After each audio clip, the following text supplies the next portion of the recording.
رحمت کے دروازے کھول دیے جاتے ہیں اور جہنم کے دروازے بند کر دیے جاتے ہیں اور شیطانوں کو زنجیریں پہنا دی جاتی ہیں۔ روزہ داروں کے لیے جنت کا خصوصی دروازہ۔ حضرت سہل بن سعد حضرت صلی اللہ علیہ وسلم کا ارشاد نقل فرماتے ہیں کہ جنت کے 8 دروازے ہیں، ان میں سے ایک دروازہ ریان نامی ہے جس میں صرف روزہ دار داخل ہوں گے۔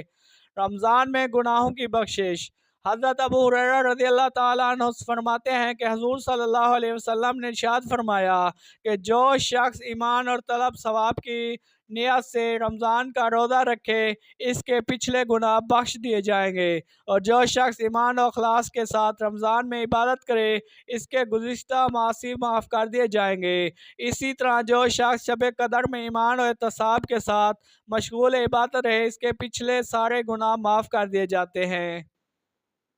رمضان میں خیر کی توفیق۔ حضرت ابو ہریرہ رضی اللہ تعالیٰ عنہ فرماتے ہیں کہ حضور صلی اللہ علیہ وسلم کا ارشاد ہے جب رمضان کی پہلی رات ہوتی ہے تو شیطان کو قید کر دیا جاتا ہے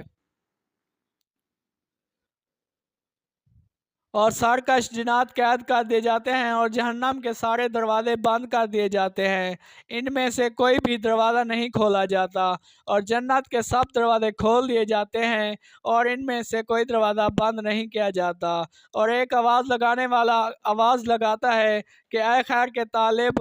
طلبگار آگے بڑھ اور برائی کا ارادہ کرنے والے پیچھے ہٹ، اور اللہ کے یہاں سے رمضان میں بہت سے لوگ جہنم سے آزاد ہوتے ہیں اور یہ معاملہ ہر رات ہوتا ہے۔ اللہ پاک ہم سب کو کامل بخشش فرمائے اور ہمیں ماہ رمضان کی برکات، فیوزات اور تجلیات سے محروم نہ رکھیں اور ہماری اس کاوش کو قبول کریں۔